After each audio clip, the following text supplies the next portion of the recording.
আওয়ামী লীগের নতুন পঞ্চপাণ্ডব। আওয়ামী লীগের রাজনীতিতে পঞ্চপাণ্ডব তত্ত্ব নতুন নয়।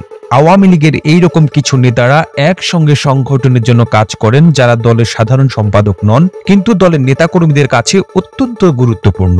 সাংগঠনিক বিভিন্ন কাজে দল তাদের উপর নির্ভরশীল থাকে। আওয়ামী লীগ সভাপতির পর বিভিন্ন সময়ে এই পঞ্চপাণ্ডবরাই দলের মধ্যে সবচেয়ে প্রভাবশালী ভূমিকা এসেছিল। ৭৫ পরবর্তী আওয়ামী লীগের রাজনীতি পর্যালোচনা করলে দেখা যায় যে ৯০-এর দশকে আওয়ামী লীগের রাজনীতিতে পঞ্চপাণ্ডব পর্বের সূচনা হয়েছিল। সেই সময় পঞ্চপাণ্ডব হিসেবে মনে করা হতো আমির হোসেন আমু, আব্দুর রাজ্জাক, তোফায়েল আহমেদ, আব্দুল জলিল এবং মোহাম্মদ নাসিমকে। এরপর পঞ্চপাণ্ডব তত্ত্ব বিলীন হয়ে যায়। আবার ২০১৮ নির্বাচনের পর আওয়ামী লীগের রাজনীতিতে পঞ্চপাণ্ডবের উত্থান ঘটে। সেই সময় ৫ জন নেতাকে ঘিরেই আওয়ামী লীগের সাংগঠনিক তৎপরতা আবর্তিত হয়েছিল।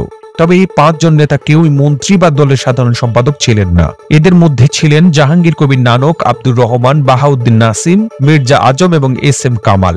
এখন নির্বাচনের পর এই পঞ্চপাণ্ডবদের অন্তত ২ জন মন্ত্রী হয়েছেন। এখন আওয়ামী লীগের রাজনীতিতে পঞ্চপাণ্ডবের নতুন বিন্যাস ঘটেছে। এবার আওয়ামী লীগের যারা পঞ্চপাণ্ডব হিসাবে পরিচিত হচ্ছেন, তাদের মধ্যে রয়েছেন মাহবুবুল আলম হানিফ, বাহাউদ্দিন নাসিম, মির্জা আজম, এস.এম. কামাল এবং সুজিত নন্দী। পঞ্চপাণ্ডব তত্ত্বের মূল ধারণা হলো যে সাধারণ সম্পাদকের প্যারালাল ক্ষমতাবান।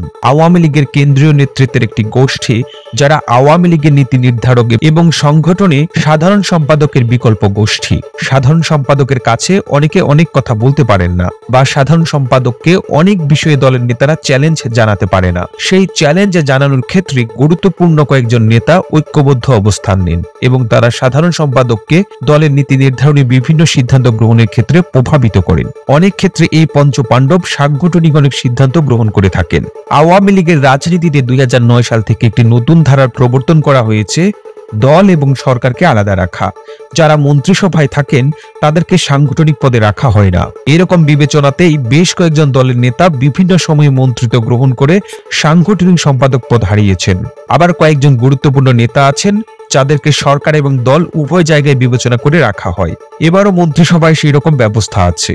আওয়ামী লীগের সাধারণ সম্পাদক ওবায়দুল কাদের, পররাষ্ট্রমন্ত্রী ডক্টর হাসান মাহমুদ, ডাক্তার দীপু মনি, জাহাঙ্গীর কবির নানক এবং আব্দুর রহমানের মতো গুরুত্বপূর্ণ নেতারা এখন সরকার এবং দলে গুরুত্বপূর্ণ। কিন্তু মন্ত্রিত্ব থাকার কারণে সার্বক্ষণিকভাবে দলকে সময় দেওয়া, নেতাকর্মীদের সঙ্গে যোগাযোগ রাখা, দলীয় কার্যালয়ে যাওয়া, বিভিন্ন জেলায় যাওয়া, সমস্যা এবং বিরোধগুলোকে সরেজমিনে দেখা ইত্যাদি সম্ভব হয় না। আর এই কারণেই আওয়ামী লীগের সাংগঠনিক কাঠামোতে পঞ্চপাণ্ডব অত্যন্ত গুরুত্বপূর্ণ। এবার যে ৫ জন নেতা পঞ্চপাণ্ডব হিসেবে পরিচিত হচ্ছেন, তারা কর্মী বান্ধব।